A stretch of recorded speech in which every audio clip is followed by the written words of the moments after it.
দোষ, এই মেয়েটা কে বল না প্লিজ। আগে তো কখনো দেখি নাই। মেয়েটা অনেক সুন্দর, তাই না? তাহলে কি আমিও ট্রাই করবো? অবশ্যই করা উচিত। ঠিক আছে, আমি যাই। সাহস আছে না লাগবে? অবশ্যই আছে। আপনি কেমন কিছু বলবেন ভাইয়া? না। হ্যাঁ, বলতে বলছেন, সমস্যা নাই, বলেন। May I help you? Help কেন নিব? আমি তো লোকাল বাসের কোনো অপরিচিত যাত্রী না যে আমার দেওয়া কোনো খাবার খাওয়া যাবে না, হেল্প নেওয়া যাবে না। তার সাথে কথা বললাম, স্যার বললো 1 টাকা বাকি রাখলেও হবে না। 20,000 টাকায় কোনোভাবেই ম্যানেজ করা যায় না? ভার্সিটি অ্যাডমিশনের জন্য টাকা লাগবে। আচ্ছা, আমি কি করতে পারি? আপনি কেন হেল্প করবেন? আপনি লোকাল বাসের কোনো অপরিচিত যাত্রী নয়। ওকে, কিন্তু টাকাটা ব্যাক দিতে হবে কবে? কোনো প্রেশার নাই, কি পারবে সে দেব। আমি আমার একটা ফ্রেন্ডকে হেল্প করে বিপদে পড়ে গেছি। সে থেকে 60,000 টাকা নেই। একটা ফ্রেন্ডের মা অসুস্থ, তাই 2 দিনের জন্য 20,000 টাকা দেয়। গতকালকে টাকা দেওয়ার কথা ছিল, অর্থাৎ ওর আজকে ফোন অফ। আর আমি আসলেই টাকা তুলে নিয়ে আসছি। 5 মিনিট দাও। Thank you. আমরা কি কালকে কফি খেতে পারি একসাথে? সো কফি তো খাওয়াই যায়। আম্মা, তোমার শরীর কিন্তু আসলেই খারাপ। তুমি কালকে সকালেই ডাক্তারের কাছে যাবা। আমি ডাক্তারের কাছে নিয়ে যাই। একটা জরুরি কাজ আছে। একলা যেতে পারেন? জানাইও। ইউটিউবে পড়ানোর জন্য তুই গাড়ি ভাড়া করছিস? ভাড়া কত নিল? 4,000। একটা মেয়েকে পড়ানোর জন্য তুই 4,000 টাকা খরচ করবি? 4,000 টাকা? 4,000 টাকার মতোই লাগবে। ধরিত্রী, গাড়িটা আমার না। আমার খুব ইচ্ছে ছিল আমার রাজ্যের মহারানীকে একটি আরামদায়ক বাহনে চড়িয়ে এরকম পরিবেশে কফি খাওয়াতে নিয়ে যাবো। আমি বুঝি মহারানী? যে আমাদের যাওয়ার অনুমতি কি আছে? জি, অনুমতি দেয়া হলো।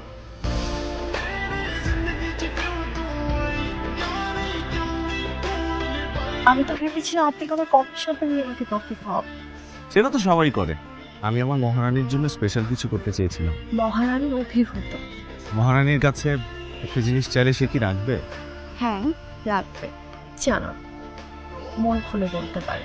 আমি মহারানীকে চাই। Love you. প্রেমে পড়ে গিয়েছে তোমার।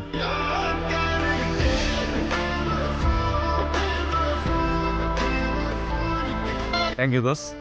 আমি বিকালের মধ্যে বাইক ফেরত দিয়ে যাচ্ছি।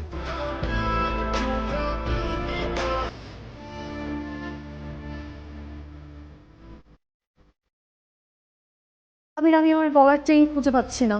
কত খুঁজে দেখ। অনেক খুঁজছি, আমি খুঁজে পাচ্ছি না।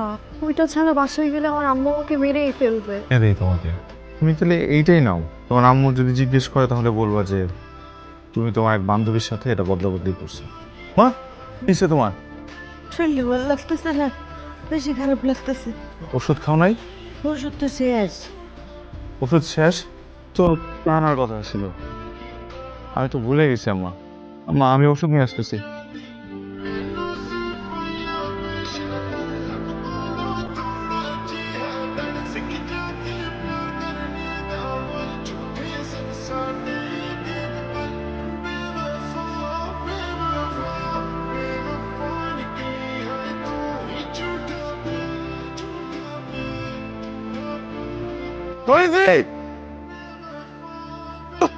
কি করতেছো তুমি?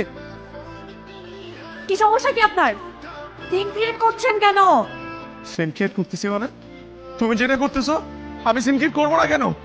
তুমি ওর সাথে কি করতেছো সেটা খারাপ না? সেটা খারাপ বলবে না মানুষ? হ্যাঁ, কি খারাপ করলো? খারাপ মানে? এত রাত্রেবেলা একটা ছেলের সাথে তুমি ওর বাসায় কি করতেছো? গার্লফ্রেন্ড, ও আমার পাশে আসতেই পারে। আর ইউ আমার কি ভুল হয়েছে? আমার বলো, আমার কি ভুল হয়েছে? ওকে বললো, আমি তোমার কাছে হাত জোর করে মাপ চাই। আমি তোমার হাতে ধরে, আমি তোমার পায়ে পড়ি। ধরেছি, আমি তোমার পায়ে পড়ি, আমি তোমার পায়ে পড়ি, আমার মাফ করে দাও। এই চেইনটা আমার বাসায় হারাই গেছিল না? যাও তুমি। তোমার ধোকা দিচ্ছে। তুমি কি আমার ধোকা দিচ্ছে দোষ? তুই প্রেম মিলা ব্যস্ত? আরেকটা পোলার লাগে আমার ধোকা দিচ্ছে। আপনি ফ্যামিলি এত ব্যস্ত যে আপনার ফোনটা পর্যন্ত বন্ধ রাখতে হবে। আরে আপনার মাঝে মারা গেছে, সেই খবরটা আপনার কাছে আছে?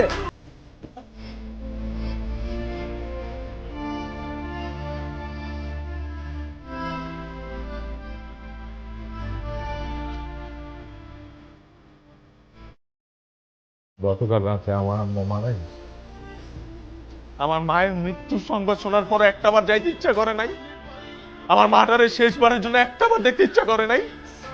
দোষ আমার, সব দোষ আমার।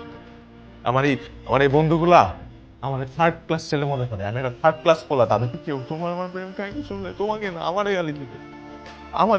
আমাদের প্রেম কাহিনী পৃথিবীর নিকৃষ্টতম প্রেম কাহিনী। এই ফোনটার মধ্যে তোমার নাম এখনো জান দিয়ে সেভ করা। তুমি জানো আমি এই নামটা পর্যন্ত ডিলিট করি নাই। ফোনের নামটা যেখানে আমি ডিলিট করতে পারতেছি না, সেখানে তোমাকে কি হবে আমার জীবন থেকে ডিলিট করবো? এই মন থেকে কিভাবে তোমার আমি ডিলিট করবো? আমি এত বোকা, এত কিছু হওয়ার পরও আমি ভাবছিলাম তুমি আমার কাছে ফেরত আসবা। আমি তোমার প্রেমে এতটাই দিশেহারা ছিলাম যে আমার মাটারে পর্যন্ত আমি হাসপাতালে নিতে পারি না, এই কারণে আমি তোমাকে ইমপ্রেস করার জন্য তোমার পিছনে ব্যস্ত ছিলাম। আমার মারে 4,000 টাকার জন্য আমি মেডিকেল রিপোর্ট আনতে পারি না, কেন 4,000 টাকা দিয়ে আমি তোমার নিয়ে সারাদিন গাড়িতে ঘুরছি, হাতে প্রেসক্রিপশন ধরাই দিয়ে বলছে ওষুধগুলো নিয়ে আয়। তো ওই ওষুধ না নিয়ে এসে আমি লোকটার গাড়ির পিছনে ছুটছি, কারণ এই গাড়িটা তোমাকে দেখছি। কি করলাম? না পাইলো তার সন্তানটারে শেষ নিঃশ্বাস ত্যাগ করতে একা একা আত্মহত্যা করছে, যে আবির মারা গেছে।